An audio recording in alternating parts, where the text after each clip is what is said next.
Hi friends, జీడిపప్పు గోంగూర రోటి పచ్చడి చేసుకుందాము. తయారు చేసుకునే విధానం చూద్దాం. ముందుగా 1 స్పూన్ ఆయిల్ వేసుకుందాం. 1 కప్ జీడిపప్పు వేసుకుందాం. దోరగా వేయించుకుందాం. జీడిపప్పు వేగిపోయి ప్లేట్లో తీసుకుందాం.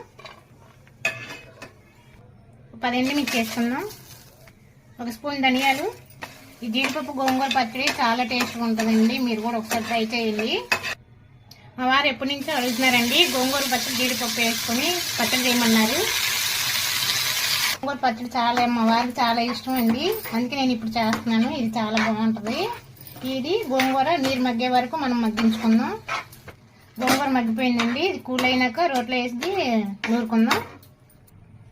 వేయించిన ఎండుమిర్చి వేసుకుందాం.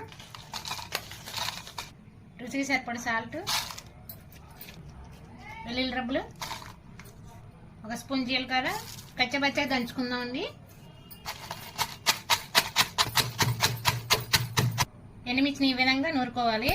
ఇప్పుడు గోంగూర వేసుకుందాం.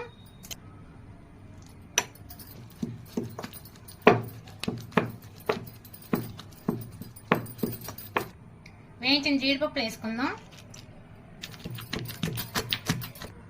పచ్చడి నలిగిపోయిందండి, తీసేసుకుందాం ప్లేట్లోకి.